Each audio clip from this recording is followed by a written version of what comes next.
Rocky's past has caught up to him, and also Adonis Creed is very drawn into it because the darkest moment in Rocky's life is when Apollo Creed basically substituted for him, and he died.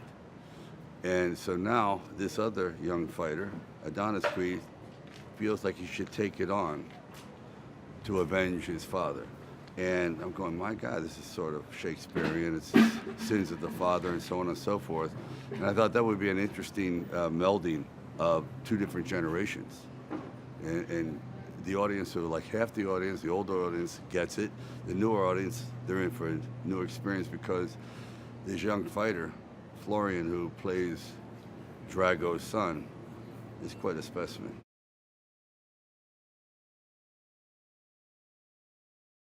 With Florian, it was unique because it's very, very, very hard to get the whole package. Dolph Lundgren was unique. He was great looking, fantastic body. Also, he could fight. So he had been a world champion for many years in Sweden, so he understood it.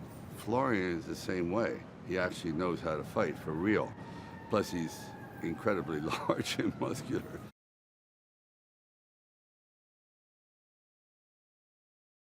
I didn't realize how special that moment is when you try to duplicate it. We spent about 6 months working on that and training twice a day. I had forgotten about it, but Dolph, being a math whiz, reminded me of all the hours we put in. So to see it kind of played out in a new generation with a new Drago, it was fantastic. And a new Apollo Creed with Adonis Creed, it was quite a challenge. And I said, wow, how did we ever pull that off? Because I mean, it was pretty brutal. But this one here is equal, or maybe better.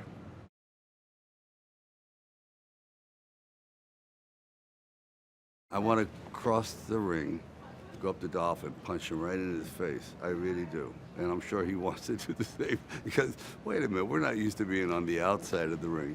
You know, we're just very, very competitive, but I'm sort of kidding. But there's that competitiveness, and it was very unusual being outside the ropes. I'll say that with Dolph Lundgren in the room.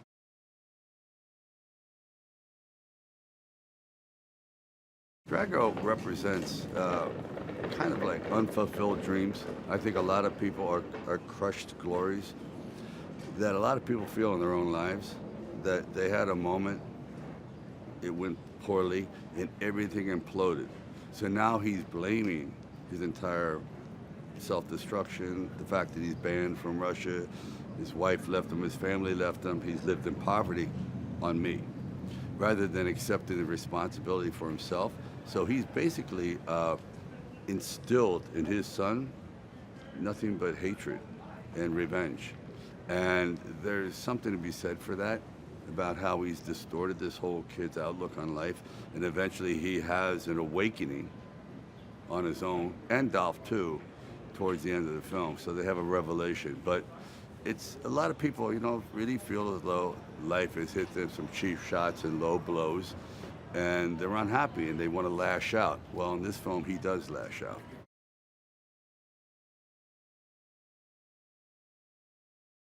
You want to leave some footprints, you know, on the canvas of life. And they don't have to be big ones. Everyone doesn't have to be a world champion. It's just the fact that you gave it your best. Because that's the Rocky philosophy. He never expected to be a champion. He just wanted to go the distance and have a little dignity. And that's pretty much the ongoing theme.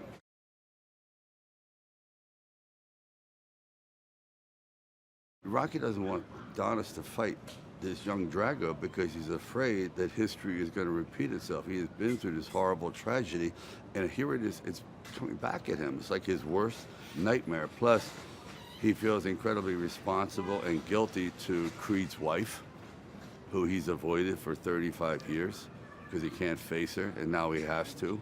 And what's he going to say?